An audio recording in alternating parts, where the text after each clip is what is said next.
नमस्कार दोस्तों, स्वागत है आपका साक्षी की आवाज़ चैनल में।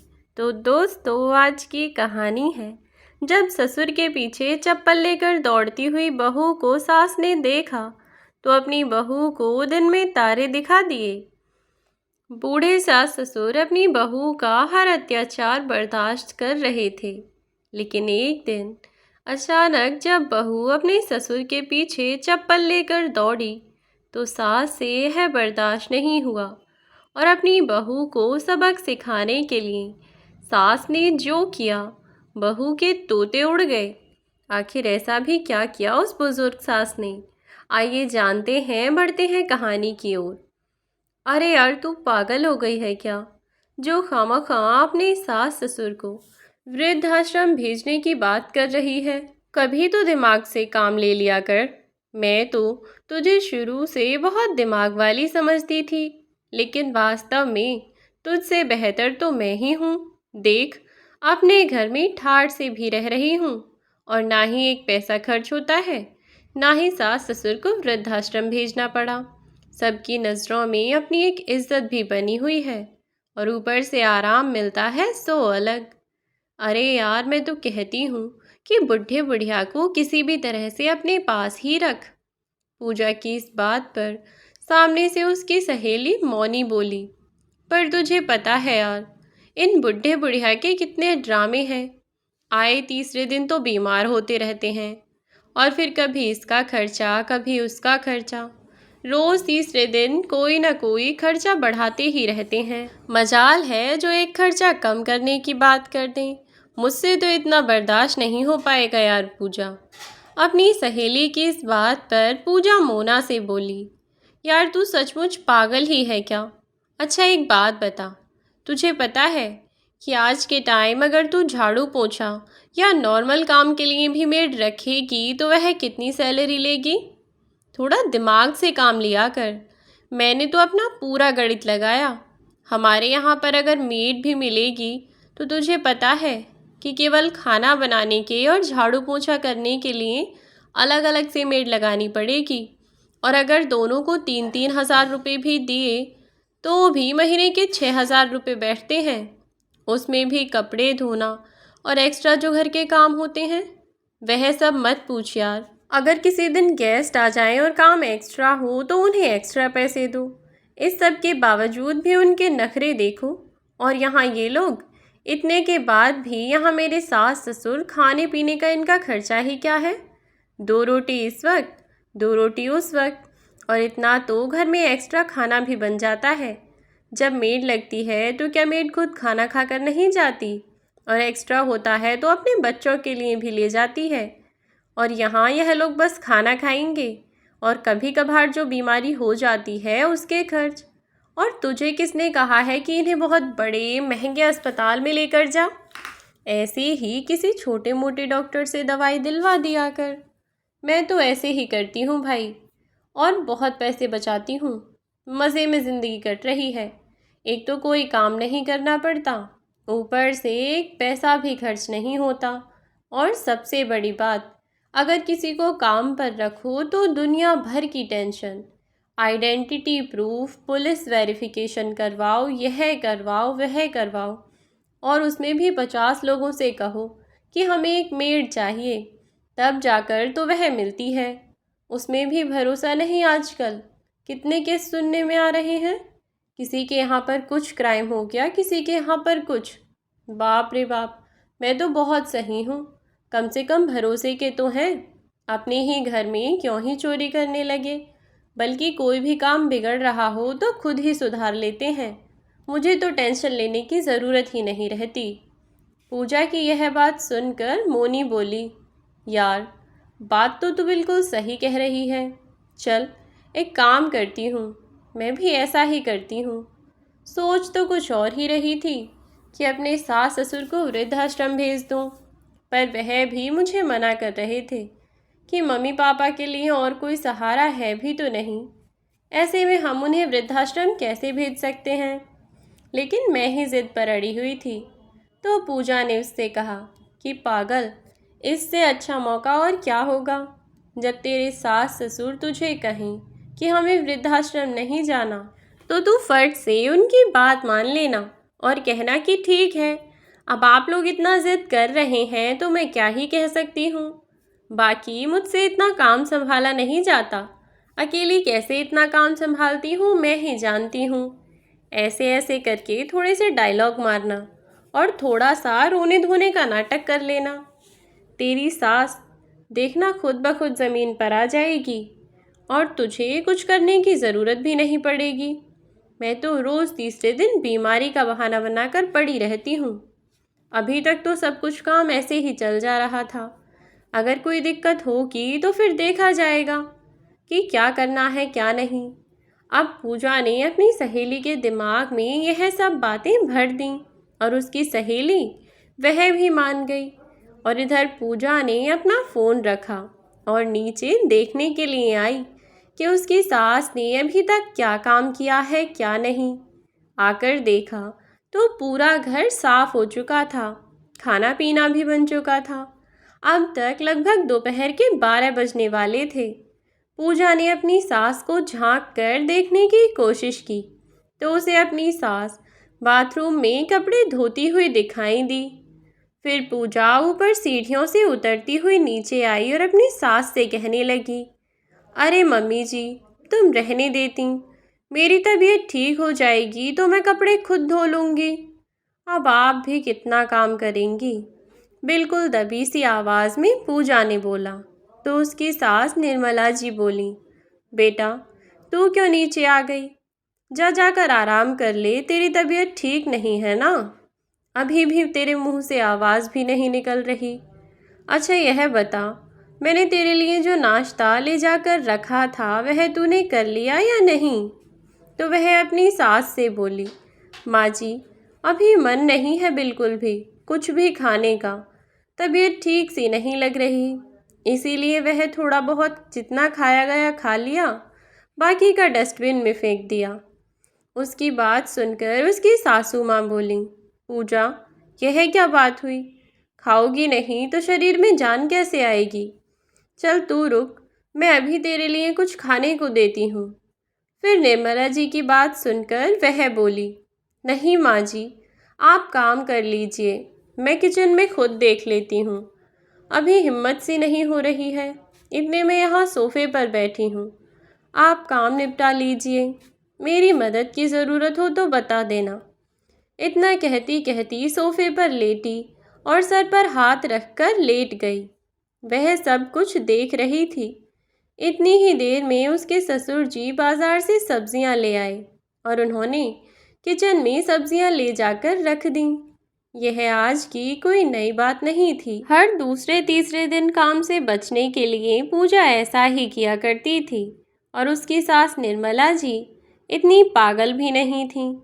जब शादी के बाद पूजा शुरू शुरू में ब्याह कर आई थी और उसने शुरुआत में यह तमाशा किया, तब निर्मला जी ने उसे एक दिन डांट दिया था कि तुम्हारे शरीर में रोज़ तीसरे दिन परेशानी ही होती रहती है, कभी यह हो गया कभी वह हो गया। अगर ज़्यादा दिक्कत है तो सही से डॉक्टर को दिखा दो।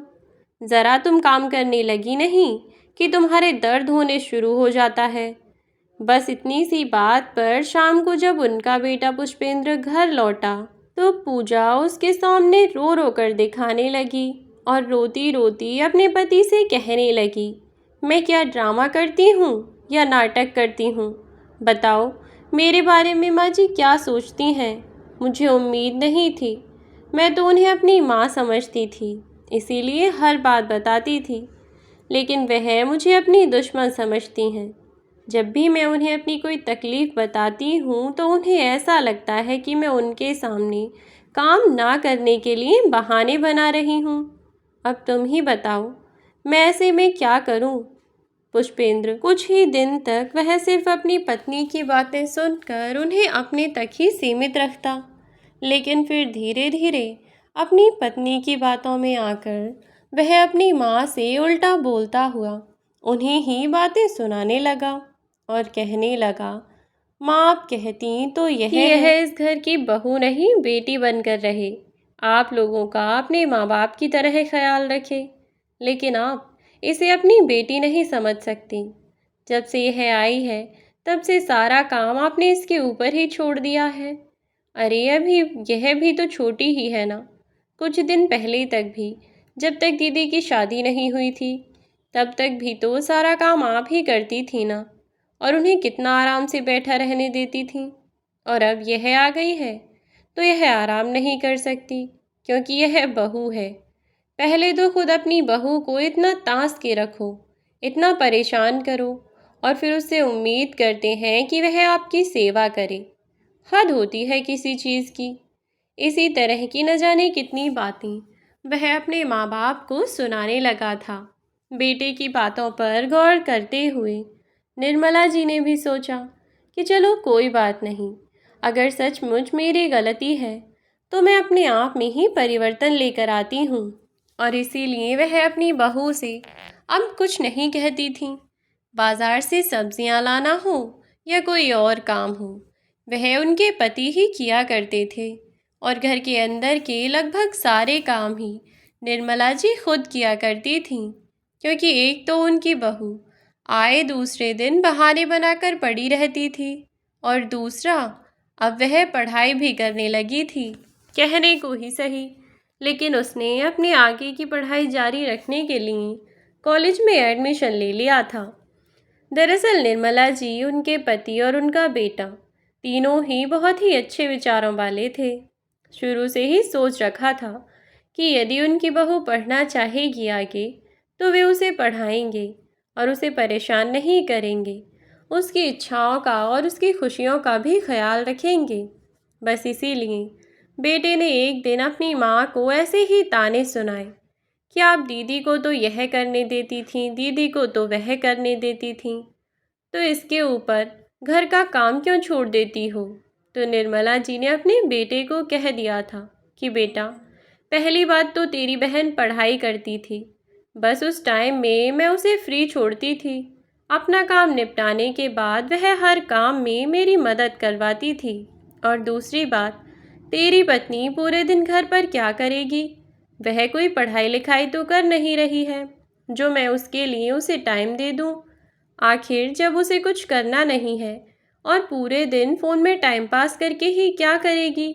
वैसे भी अगर बात टाइम पास की ही है तो इसके पास पूरी दोपहर का टाइम खाली ही तो होता है।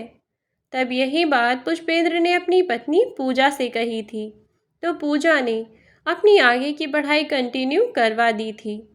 पढ़ाई लिखाई तो कुछ करती नहीं थी, लेकिन जब से फॉर्म भरा तब से उसे अच्छा बहाना मिल गया था काम से बचने का।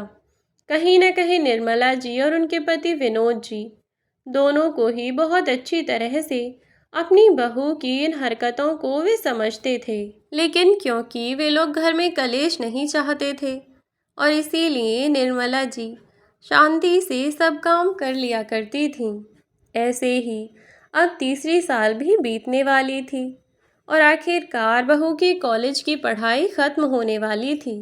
अब जैसे ही उनकी बहू की कॉलेज की पढ़ाई ख़त्म हुई, वह घर में फिर से ऐसे ही खाली पड़ी रहने लगी, और अब तो उसके पास कोई बहाना भी नहीं था। अब वह अपनी पोस्ट ग्रेजुएशन भी पूरी कर चुकी थी।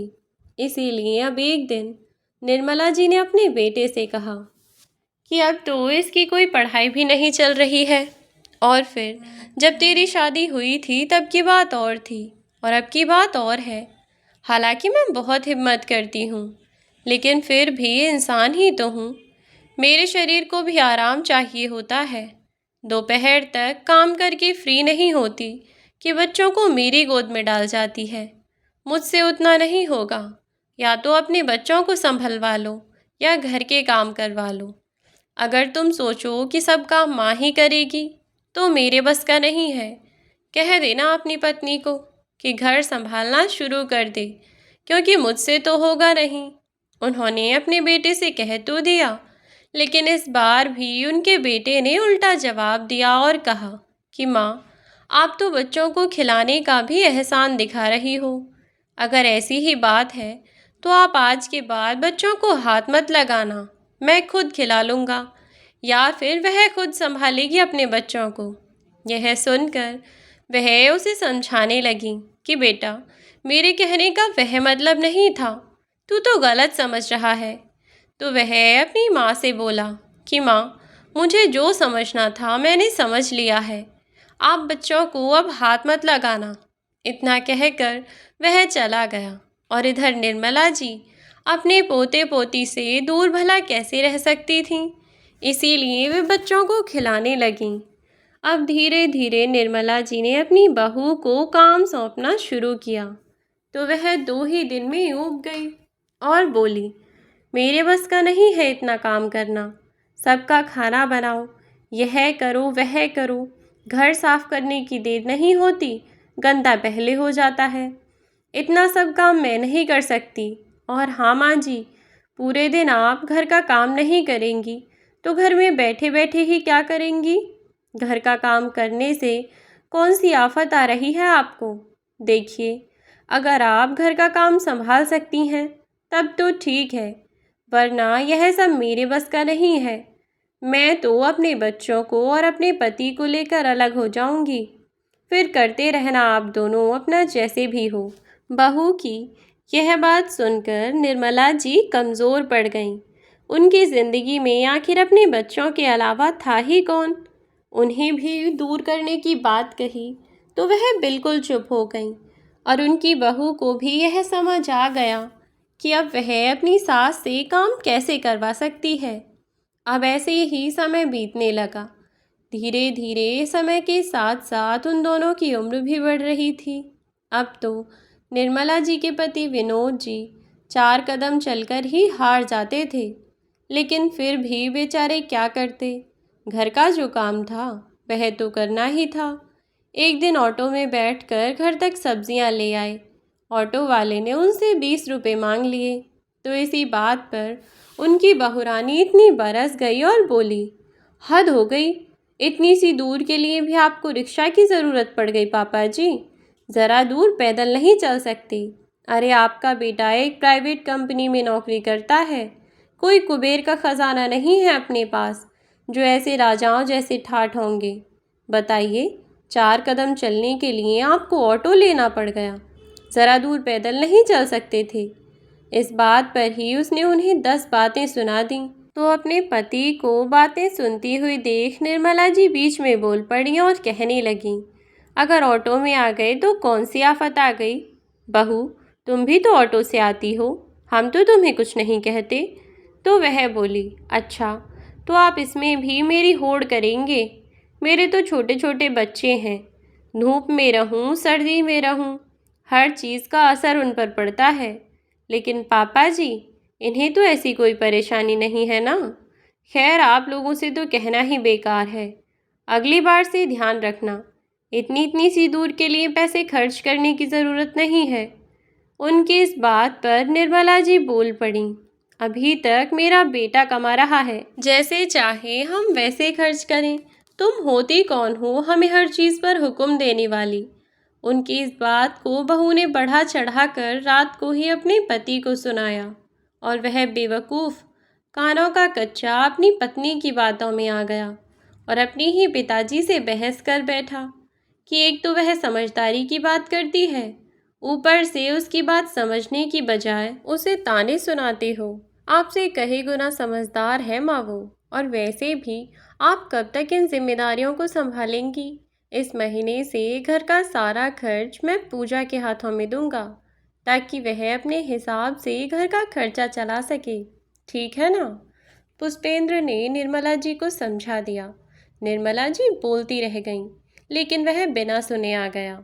अब उन दोनों को अपने हालात दिखने लगे कि इनका बेटा वास्तव में उनका रहा ही नहीं। समय बीतने के साथ साथ वे दोनों और कमज़ोर होते जा रहे थे, लेकिन बेटे बहू और उनसे भी ज़्यादा अपने पोते पोती के प्यार के चलते कुछ कहने की हिम्मत ही नहीं जुटा पा रहे थे। ऐसे ही समय चलता रहा। पूजा की बदतमीजियाँ बढ़ती रहीं और साथ ही ब्लैकमेलिंग भी। जब भी उसकी सास उससे कुछ कहती तो वह उन्हें बस इसी चीज़ के लिए ब्लैकमेल करने लगती कि अपने पोते पोतियों से शायद तुम्हारा मन उब गया है। अगर ज़्यादा परेशान हो गई हो तो बता दो, मैं बच्चों को लेकर अपने पति के साथ अलग हो जाऊंगी। बस उसकी इसी बात पर बेचारी चुप लगा जाया करती और इसी बात का वह नाजायज़ फ़ायदा उठा रही थी। लेकिन कहते हैं ना कि हर चीज़ की हद होती है, वैसे ही निर्मला जी की सहन शक्ति की भी एक हद थी, और वह उस दिन टूट गई जब उनकी बहू ने बदतमीज़ी की सारी हदें पार कर दीं। जब निर्मला जी की बहू पूजा ने अपने ही ससुर विनोद जी पर बिना कुछ सोचे समझे हाथ उठा दिया। दरअसल 2-3 दिन से विनोद जी की तबीयत कुछ ठीक सी नहीं लग रही थी।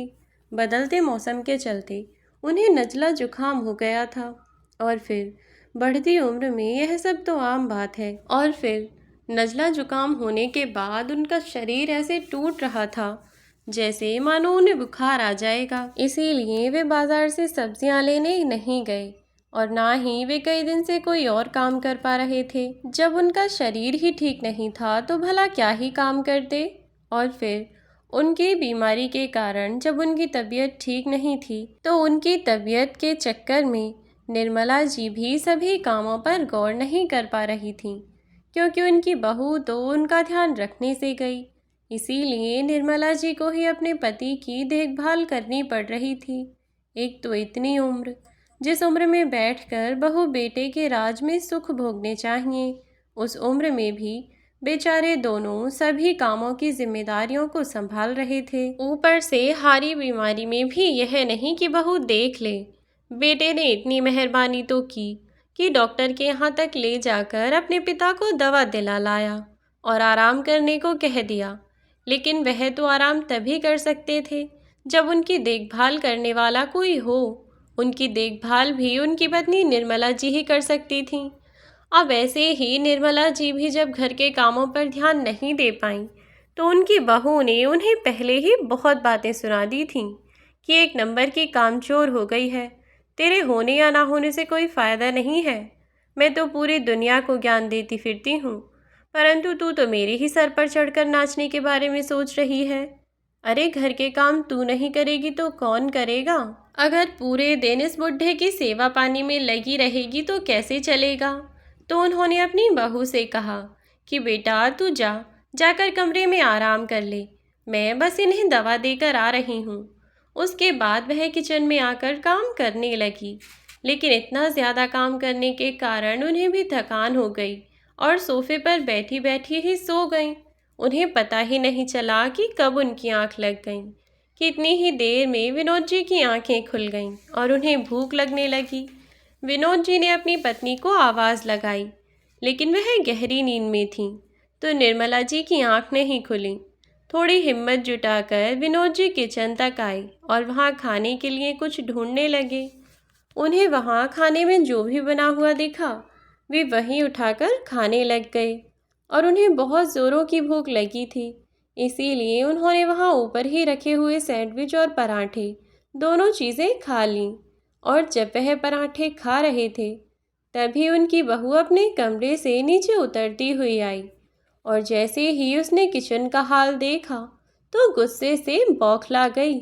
और उसने जब देखा कि उसके ससुर वहीं किचन में खड़े होकर बर्तनों में खाना खाने पर लगे हुए हैं, और ऊपर से जो उसने अपने लिए पराठे बनवाए थे उसके ससुर ने वह पराठे खा लिए हैं, तो बस यह देखते ही बिना कुछ सोचे समझे वह अपने ससुर की ओर गुस्से से चिल्लाती हुई अपनी चप्पल उतार कर भागी। अपनी बहू की तेज आवाज़ सुनकर निर्मला जी की आंखें खुल गईं, और अपने सामने का दृश्य देखकर वे पूरी तरह से आश्चर्यचकित रह गईं, क्योंकि पूजा विनोद जी को मारने के लिए उनकी ओर जैसे ही दौड़ी तो विनोद जी तुरंत ही किचन से निकलकर भागे और इधर उधर सोफे के पीछे इधर उधर बचने की कोशिश कर रहे थे। लेकिन चिल्लाती हुई पूजा ने उनकी ओर चप्पल फेंक कर मारी। वह तो विनोद जी बचते बचते साइड हो गए, वरना वह चप्पल विनोद जी के मुंह पर लगती। आज का यह दृश्य देखकर निर्मला जी की आंखें फटी की फटी रह गईं, और वह अपनी बहू को गुस्से में घूरने लगीं। इतनी ही देर में उनकी बहू बोली, घूर क्या रही हो, भूल गई क्या? ज़्यादा सर पर चढ़ने की कोशिश मत करना, वरना।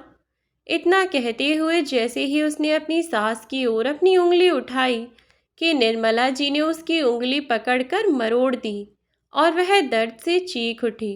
आज पहली बार निर्मला जी ने उसे उसी की भाषा में जवाब दिया।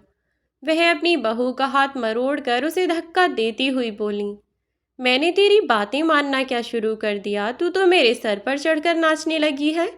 जब तक बात मुझ तक सीमित थी तब तक फिर भी ठीक था, लेकिन आज आज तो तूने मेरे सामने ही मेरे ही पति के साथ इतनी बदतमीजी की, और तुझे लगता है कि अभी भी तू मुझे धमका सकती है? और इसके अलावा वरना क्या करेगी तू? बता मुझे, आखिर कर क्या सकती है तू? तब अपनी सास का आज ऐसा रौद्र रूप देखकर गुस्से में तमतमाती हुई पूजा ने तुरंत ही पुष्पेंद्र को फोन कर दिया और कहा कि अभी के अभी घर आ जाओ। देखो तुम्हारी माँ ने मेरे साथ क्या किया है। पुष्पेंद्र भी झटपट घर दौड़ा चला आया। पुष्पेंद्र के आते ही उसने देखा कि पूजा की आंखें लाल हो रही हैं और उसकी उंगली, जिसे उसकी सास ने अभी मरोड़ दिया था, वह भी थोड़ी सूज गई थी। उस उंगली को दिखाती हुई पूजा पुष्पेंद्र के आगे रोती हुई बोली, देखा आज तुम्हारी माँ ने मेरे साथ क्या किया है। मुझे नहीं रहना उनके साथ। मुझे नहीं पता, मुझे अलग रहना है। चाहे कैसे भी करो, मैं इन बुढ़े बुढ़िया के साथ नहीं रह सकती। एक तो इन्हें बनाकर खिलाओ, ऊपर से एहसान फरामोश। जैसे ही उसने इतना कहा, निर्मला जी उसकी ओर बढ़ी और बोली, अभी बताऊं तुझे कि कौन एहसान फरामोश है? तो डरी हुई पूजा पीछे कदम हटाने लगी कि तभी पुष्पेंद्र आगे आ गया और बोला, बस माँ, आज तो आपने हद कर दी। कैसी औरत हैं आप? आप एक औरत होकर दूसरी औरत पर इतना जुल्म करती हैं। आज तो मैंने सब कुछ अपनी आंखों से देख लिया, वरना शायद मैं इसकी बातों पर कभी विश्वास ही नहीं कर पाता। आपकी हिम्मत भी कैसी हुई इस पर हाथ उठाने की? तब निर्मला जी ताली बजाकर हंसती हुई बोली, वाह बेटा, तुमसे मुझे यही उम्मीद थी। तूने यहाँ आकर मुझसे तो पूछ लिया कि मैंने इस पर हाथ उठाया, लेकिन तूने यह नहीं पूछा कि मैंने इस पर हाथ क्यों उठाया। जरा अपनी बीवी के पैरों की तरफ नजर तो मार। जैसे ही पुष्पेंद्र ने देखा तो वह भी थोड़ा चौंका और बोला कि क्या हुआ इसके पैरों में? तो निर्मला जी ने कहा, इसके पैर में बस एक ही चप्पल है। पूछ इससे कि दूसरी चप्पल कहाँ है। इस बात पर पूजा ने नजरें झुकाई तो तुरंत ही, इससे पहले पूजा कोई झूठ बोलती, निर्मला जी बोली, मैं बताती हूँ कि कहाँ है। जहाँ तेरे पापा बैठे हैं ना, बिल्कुल वहीं है। क्योंकि तेरी बीवी ने आज तेरे पापा को चप्पल से मारने की कोशिश की। और बेटा, मैंने और तेरे पापा ने बच्चों के प्यार की खातिर आज तक इस घर में हमने अपनी पहचान खो दी, अपना आत्म स्वाभिमान खो दिया। लेकिन हमारी सहन शक्ति की भी एक हद है। और आज तेरी पत्नी ने मेरे सामने मेरे पति को इतना बेइज्जत करके उसने मेरी सहन शक्ति की सीमा को तोड़ दिया है। मेरे सामने कोई मेरे पति की इतनी बेइज्जती करे, यह मैं कतई बर्दाश्त नहीं कर सकती। वह तो शुक्र कर कि यह तेरी पत्नी थी, वरना कोई और होती तो उसकी उंगली तोड़ दी होती मैंने। खबरदार, जो आज के बाद मेरे या मेरे पति के साथ किसी भी तरह की कोई बदतमीजी करने की कोशिश की तो अब तुझे जो अच्छा लगे तू वह कर। अगर तुझे अभी भी लगता है कि माँ बाप ही गलत हैं और तू अब भी बीवी के पल्लू से बंधकर रहना चाहता है, तो बंध कर रह बेटा। हम तुझे नहीं रोकेंगे। जैसा तुझे सही लगे तू वैसा कर। लेकिन अब हम भी वही करेंगे जो हमें सही लगेगा। हम उन लोगों के चक्कर में इतना कुछ सहें जिन्हें हमारी ज़रा भी परवाह नहीं। निर्मला जी अपने पति के पास पहुंची और उन्हें उठाकर सोफे पर बिठाया और बोली कि शांत हो जाइए आप। ऐसे घटिया लोगों के बारे में सोचकर क्यों परेशान हो रहे हैं? आखिर यह हमारे लगते ही कौन है जो हम उनके लिए कुछ सहें? अभी तक तो हम अपने बेटे के लिए और पोते के लिए मरे जा रहे थे, लेकिन बस अब बहुत हुआ। हमारा जब कोई रिश्ता है ही नहीं, तो हम किन रिश्तों की खातिर इतना सब कुछ सह रहे हैं? अगर हमारा कोई होता तो हमारे खातिर उसे बोलना भी आता। लेकिन यहाँ यहाँ हमारा कोई नहीं है। हम अकेले हैं, अकेले। और इस सच्चाई को स्वीकार कर लीजिए। अपने माँ बाप की यह सब बातें पुष्पेंद्र भी खड़ा खड़ा सुन रहा था और अपनी पत्नी पूजा की ओर तिरछी नजरों से घूरने लगा। पूजा ने नजरें नीचे की और फिर से कुछ बोलने की कोशिश की, लेकिन इस बार पुष्पेंद्र ने उसे पहले ही रोक दिया। लेकिन अब पुष्पेंद्र जैसे ही अपने माँ बाप के पास पहुंचा, तो उसकी माँ ने उसके कुछ बोलने से पहले ही कह दिया कि बेटा, हमें माफ़ करना, लेकिन तेरी बीवी ने जो भी कहा वह मैं और बर्दाश्त नहीं कर सकती। इसने मुझसे कहा था कि अगर हम इसकी सब बात नहीं मानेंगे तो यह तुझे और तेरे बच्चों को लेकर अलग हो जाएगी। तो हो जाए अलग, क्योंकि अब मुझे कोई फ़र्क नहीं पड़ता। मुझे हर रिश्ते से बढ़कर अपने पति का सम्मान प्यारा है। तो इसीलिए तू अपनी बीवी और अपने बच्चों को लेकर अभी की अभी इस घर से निकल जा बेटा, क्योंकि मैं इस घर में यह सब और बर्दाश्त नहीं कर सकती। पुष्पेंद्र ने जब यह सब बात सुनी तो उसकी सिट्टी पिट्टी गुल हो गई। अचानक से यूं परिवार को लेकर वह कहाँ चला जाता। अपने माँ बाप की बात सुनकर पुष्पेंद्र परेशान सा हो गया और बोला, क्या आप क्या कह रही हैं माँ? मैं आप दोनों को छोड़कर भला कहाँ जाऊंगा? आखिर आप दोनों के अलावा मेरा है ही कौन? अगर आप भी ऐसी बातें करेंगी तो मैं किसके सहारे रहूंगा? बच्चों का सबसे बड़ा सहारा तो उसके माँ बाप ही होते हैं ना। तो निर्मला जी ने अपने बेटे से कहा कि बेटा, एक उम्र तक माँ बाप बच्चों का सहारा होते हैं, लेकिन एक उम्र के बाद वही बच्चे अपने माँ बाप का सहारा बन जाते हैं। और बस यही गलती है तुम्हारी कि तुम अब भी यही समझते हो कि हम तुम्हारा सहारा बने, लेकिन जबकि अब हमारी उम्र वह है कि तुम हमारा सहारा बनो। लेकिन तुम यह कभी समझ ही नहीं पाए।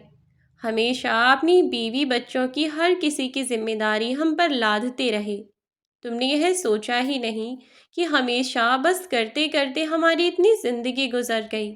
ऐसे में जब हमें अपने पोते पोती बेटे बहू के राज में आराम करना चाहिए, अपनी जिंदगी के सुखों को भोगना चाहिए, ऐसे में हम दिन रात बस गधों की तरह काम में लगे रहते हैं।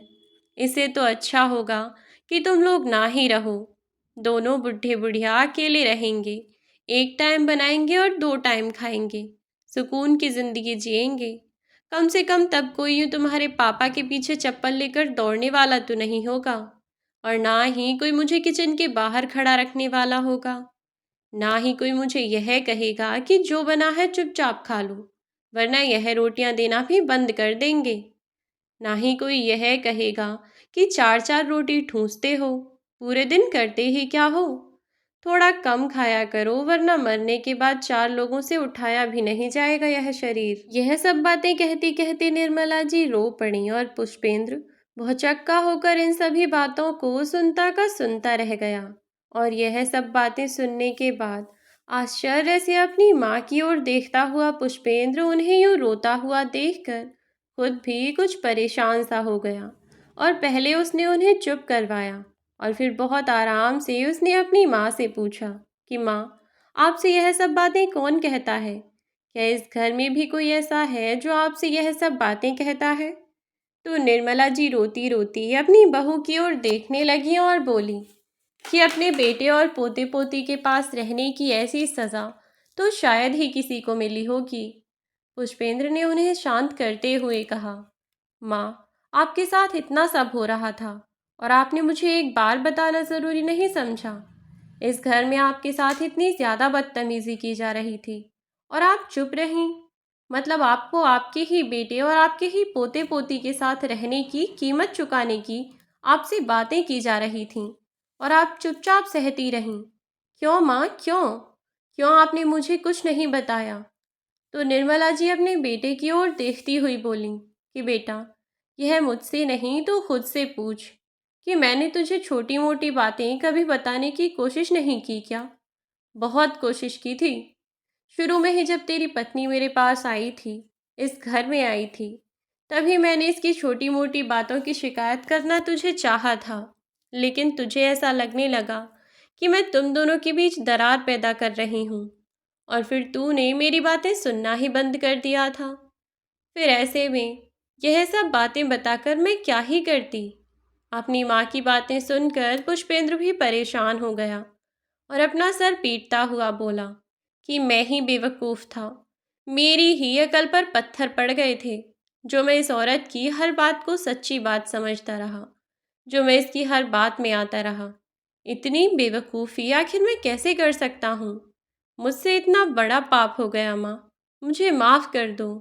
पापा, आज मेरी खातिर जो आपको बेइज्जती सहन करनी पड़ी है, उसका हर्जाना तो मैं ज़िंदगी भर कभी नहीं भर पाऊँगा। पर फिर भी पापा, मरते दम तक भी मैं कोशिश करूँगा कि मेरे होते जीवन में अब कभी भी किसी की भी इतनी हिम्मत ना हो कि आप दोनों में से किसी के भी साथ कोई ऐसा बर्ताव कर सके, फिर चाहे वह कोई भी क्यों ना हो। यह कहता हुआ पुष्पेंद्र पूजा की ओर देखने लगा तो पूजा पुष्पेंद्र से बोली, पुष्पेंद्र तुम मेरी बात तो सुनो। यह लोग जो कह रहे हैं सब कुछ वैसा नहीं है। तुम तो जानते हो ना, ये हमारे बीच बस दरार पैदा करना चाहते हैं। अपनी पत्नी की इतनी बात सुनकर पुष्पेंद्र अपने पापा के पास से उठकर उसके पास आया और जैसे ही उसने यह बात दोहराई तो उसके पति ने उसके गाल पर 2-3 थप्पड़ खींच कर दिए और बोला, खबरदार जो मुझसे और झूठ बोलने की कोशिश की तो अगर अब तूने मुझसे एक शब्द भी झूठ कहा ना पूजा, तो मैं सच कहता हूँ तू मेरा वह रूप देखेगी जो तूने आज तक कभी नहीं देखा। इसीलिए सब कुछ सच सच बता दे। हो सकता है कि मैं तुझे माफ़ कर दूँ, लेकिन अगर तूने झूठ बोला तो मैं जीवन में कभी भी तेरी शक्ल नहीं देखूंगा। अपने बच्चों को और अपने माँ बाप को लेकर तुझसे बहुत दूर चला जाऊंगा। फिर तू अकेली पड़ी रहना इस शीश महल में। यह बात सुनकर भी पूजा पर कोई खास असर नहीं हुआ और वह फिर भी झूठ बोलती रही कि मैंने ऐसा कुछ नहीं किया, यह लोग झूठ बोल रहे हैं। उसे अंदाज़ा नहीं था, उसे लगा कि वह मजाक कर रहा है। लेकिन जब कमरे में सोते हुए बच्चों को गोदी में लेकर वह नीचे आया और साथ में अपना बैग भी लेकर आया तो घर से जाने के लिए कहने लगा, तो पूजा बुरी तरह से डर गई क्योंकि वह अपने बच्चों को और अपने पति के बिना भला कैसे ही रह सकती थी। जाते हुए पुष्पेंद्र के पैर पकड़कर पूजा वहीं बैठ गई और बोली, नहीं पुष्पेंद्र, मुझे छोड़कर मत जाओ। मैं तुम्हें सब कुछ सच सच बताने को तैयार हूँ। माँ जी जो कुछ भी कह रही हैं सब सच कह रही हैं। मुझसे गलती हुई है, मुझे माफ़ कर दो पुष्पेंद्र, प्लीज़ मुझे माफ़ कर दो। मैं आगे से ऐसा कभी कुछ नहीं करूँगी। बस मुझे मेरे बच्चों से दूर मत करो, इन्हें लेकर कहीं मत जाओ। और फिर मैं तुम्हारे बिना नहीं रह सकती। पूजा की इस बात पर पुष्पेंद्र वहीं रुका और अपने बच्चों को सोफे पर ही सुला दिया और उसने पूजा को एक और थप्पड़ मारा और बोला, छी पूजा, मुझे नहीं पता था कि तू इतनी घटिया औरत होगी, तेरी सोच इतनी घटिया होगी। मैंने तुझ पर भरोसा किया और तूने मेरे ही माँ बाप से मुझे इतना दूर कर दिया। मैं तुझे इसके लिए कभी माफ़ नहीं करूँगा पूजा, कभी भी नहीं। पूजा के लाख माफ़ी मांगने पर भी जब वह उसे माफ़ नहीं करने को तैयार हुआ तब निर्मला जी ने उसे समझाया कि अगर आज तूने इसे सच बोलने की ऐसी सज़ा दी तो भविष्य में यह शायद कभी भी सच नहीं बोलेगी। तूने खुद उसे कहा था ना कि सच बोल दे, और अगर सच बोल देगी तो तू इसे माफ़ कर देगा और अगर झूठ बोलेगी तो तू इसे छोड़कर चला जाएगा। और जब अब इसने सच बोल ही दिया है तो तू भी इसे माफ़ कर दे, पूरे दिल से न सही, लेकिन उस वक्त के लिए पुष्पेंद्र ने उसे माफ़ कर दिया और उसने इस शर्त पर अपनी पत्नी को माफ़ किया कि सबसे पहले पूजा ने अपने सास और ससुर दोनों से उनके पांव पकड़कर माफ़ी मांगी और अपनी जितनी भी गलतियाँ, जितनी भी बदतमीज़ी उसने उनके साथ की थी उन सब के लिए उसने माफ़ी मांगी। तब जाकर पुष्पेंद्र ने उसे माफ़ किया। अब तो पुष्पेंद्र के बच्चे भी थोड़े बड़े होते जा रहे थे और वह खुद भी पूरा गौर करता कि उसकी पत्नी उसके माँ बाप को घर के नौकर की तरह ट्रीट ना करे, क्योंकि घर के असली मालिक तो वही हैं और जब तक वह जीवित हैं तब तक हर चीज़ पर उन्हीं का अधिकार है। और इसीलिए पुष्पेंद्र ने अपने माता पिता की मृत्यु तक उनका पूरा पूरा ख्याल रखा और पूजा की भी इस बार अकल ठिकाने आ गई थी, वरना तो उसका पति उसे छोड़कर चला जाता और यह उसके लिए बहुत बड़ी बात थी। अब पूरा परिवार खुशी खुशी तब तक एक साथ ही रहा जब तक उन दोनों की मृत्यु न हो गई। अपने बेटे और बहू के राज में सुख भोगने का उनका सपना आखिरकार पूरा हुआ और पूजा को उसके सच बोलने का फल भी मिला। तो दोस्तों यह थी हमारी आज की कहानी। तो दोस्तों आज की कहानी आपको कैसी लगी हमें कमेंट बॉक्स में कमेंट करके ज़रूर बताएं। यदि आपको यह वीडियो अच्छी लगी हो तो वीडियो को लाइक और शेयर करके, चैनल पर नए हो तो चैनल को सब्सक्राइब कर दें, साथ ही बेल आइकन को प्रेस कर दें ताकि आने वाली वीडियोस की नोटिफिकेशन आपको मिलती रहे। तो आज के लिए बस इतना ही। अब मिलती हूँ आपसे एक नई वीडियो में एक नई कहानी के साथ। तब तक के लिए बाय बाय मेरे प्यारे दोस्तों, अपना ख्याल रखें और सुरक्षित रहें।